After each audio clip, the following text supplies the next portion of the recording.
What's up, guys? This is Nate. Welcome to episode 2 of RedShift. I'm down here working on this mini mega ramp that I've got down here, but I figured I'd tackle some more questions about my previous video and the video I did a few years ago, the disc brake BMX video. When I went back and looked at it, there was a lot of questions that people asked that I didn't answer in the previous video, and hopefully I'll get them here. The first question I get asked a lot on there and stuff is, what kind of BMX do I do? I'm not a racer, so this video, nothing I was talking about had to do with race bikes or anything like that. There are some vintage race bikes that did have disc brakes, so that's not my area. I'm just a freestyle rider, really, and mainly I'm into big jumps, so more into big dirt jumping and stuff like that. That's really my interest. So I like park a lot. I'm not a real technical park rider. I'm not a mini ramp rider. And that's why I ended up switching to a dirt jumping style bike like you see here. It fit my riding style more than the smaller BMX bikes. The next topic is mechanical versus hydraulic brakes.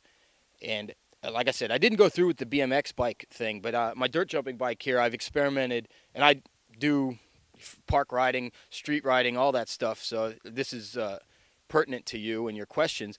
What I found is the ideal setup, right now I'm running something different, but because I'm testing something, my ideal setup is a hydraulic brake in the rear and a mechanical disc brake in the front. And the reason is, you're not going that fast here. We're not, it's not like downhill bikes. But I found for me that I like to do a little bit of nose wheelie stuff, and I found the hydraulic front brake was a little too grabby for me. And the mechanical one is easier to get that dragging feeling, so you can drag it a little bit and modulate it a little bit more for the nose wheelies. That's the only real reason. The rear, I like a rear brake that just locks up real hard, like a trials brake. And the hydraulic one was perfect for that. But I found that in a BMX setting, it works just fine either one, really. If you wanted to go mechanical, if you go mechanical all the way around, you're never going to be in a situation where you really want more braking power. The second question is weight. Would this add weight to the BMX bike if I had gone through with this project? Is it heavier than regular caliper rim brakes? And in my mind, it wasn't really. I think it's a negligible difference, really. That disc brake in the back, that Avid one I'm running right now, is extremely light. The caliper is extremely light. That profile hub, if you were going to get it, and the Chris Kings I'm running right now are extremely light. So they're quite a bit lighter than the average BMX hub. And that disc on there doesn't add much weight either. So I feel like the weight thing is a non-issue, really. The only real issues are being fragile or the level of stopping power you want. The other question is, how did they hold up? How would they hold up? And like I said, I ride street a little bit with this bike, and you got to be pretty careful with anything on the left side. So I don't run pegs, so that's not an issue. But even on street and park, if you're doing stuff, you're doing tire slides, you're doing more lip tricks, you're doing anything like that, the disc is more fragile. This is not a setup for someone, a real technical pegs or non-peg type rider. Pegless grinds on that side aren't going to do you any favors. The next thing, someone asked about front disc brakes for BMX. And right now I don't know of anybody that makes anything disc compatible for BMX in the front, but there is a solution. And there's a disclaimer here because I'm going to mention something to you, but the parts I'm mentioning are not intended for BMX, and they're intended for a different use. You might be able to make them work, but that is a risk you're going to take on your own. The manufacturer of these products, I'm sure, would not condone its use, but you could try trials forks. They make 20-inch trials bikes, 24-inch, 26-inch. They make trials forks like that, and they make some really light, strong ones. You can see Danny McCaskill's videos, and he does some really big drops and stuff with a setup like that.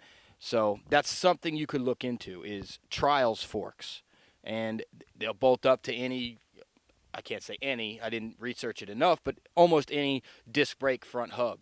So that's something to consider if that's what you want to do. However, with all of this, and what I tried to reiterate in my last video, is that you need to really be sure that this setup fits your style of riding. And frankly, when I examined it, the disc BMX bike didn't make too much sense to me, especially considering all the new stuff that I had found that was offered. And I just decided to get a bike that more suited my riding style, that was already made for that sort of thing. So I'm not sure that you're really going to find any of these things. I'm not sure they're going to fit your needs, really, other than if you want to have kind of a high-tech, quirky-looking bike. So it's something to consider. The next question, and a few people posed this: if you really wanted to do this, how would you do it? And I mentioned a bracket type mount that you could put on the back, and I leave it up to you to figure out how you're going to do that. I mean, I've got some ideas. It really isn't all that hard. You just got to, put some time in. But at the end of the day, that doesn't make too much sense to me. Here's what I would do, and this is $1 million idea for somebody. But here's what I would do if you were dead set on this. I would have a custom frame made, and I would have the rear triangle and obviously the cranks. I'd make sure there's clearance there. Your bottom bracket and your rear triangle I would have sized for 135 millimeter. And that way you could take advantage of all the dirt jumping, mountain bike related parts for that. And a lot of the companies make, Profile makes cranks for that and stuff, so you wouldn't have any problems with that. But you could use all the hubs designed for all the 135 millimeter mountain bike hubs, whatever you wanted. I would have a BMX frame made up like that with those dimensions in the rear. And then what I would do after that, I would make sure I kept everything needed to make that frame jig, or whatever company you had make it, I would make sure they kept all of that stuff. What I would do is I would go online, I would make a Kickstarter video and a Kickstarter account, and I would make a video about this, and I would see if there's any interest in something like this out there. And then if there's any interest, obviously if you look up Kickstarter and know what it is, you could get some funding, and I would actually make this into a product that people could buy. As a long-term goal here. That's what I would do. You try to make it viable. If there's other people that seem to want this thing, you solve the problem for them. You got a product for them. You've got, Kickstarter, which will help you raise money for it. And there you go. That's what I would do. I mean, it sounds like an awful lot, though. That's a lot of work. So if you're not willing to do that, then obviously it doesn't matter. But that's how I would tackle this if I was dead set on having that sort of bike. So there you go. That's how I would do it. And good luck with that if you try it. If you have luck with any of that, please share it. Send me a message here on YouTube and stuff, and share the video with everybody, and get that stuff out there. Don't keep it to yourself. I mean, that sounds kind of weird, but no, get it out there and share the stuff with people. If you hit on something that's really cool, there's going to be other people that think it's cool too, and you never know what might come from that. In a follow-up video here on RedShift, I'm going to be touching on this mini mega ramp I've got here behind me. I built this last year, and right now it's under construction to make it a little safer. And obviously you can tell I'm no carpenter, so I'm going to try to remedy some of the angles that aren't perfect and some of the transitions that aren't perfect. But this is a pretty neat setup. This is part of why I got the dirt jumping bike, a larger framed bike. It's a little more stable in the air. This is the sort of stuff I wanted to get into. I've got a compound here where I was able to construct such a thing.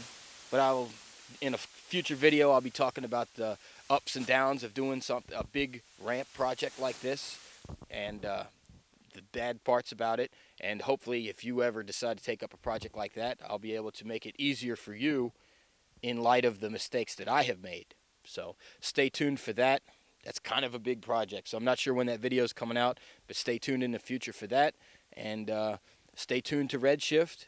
If you have a topic you want to cover, you want me to cover, or anything like that, leave it in the comments section, and if it gets enough interest, I'll try to cover it for you guys.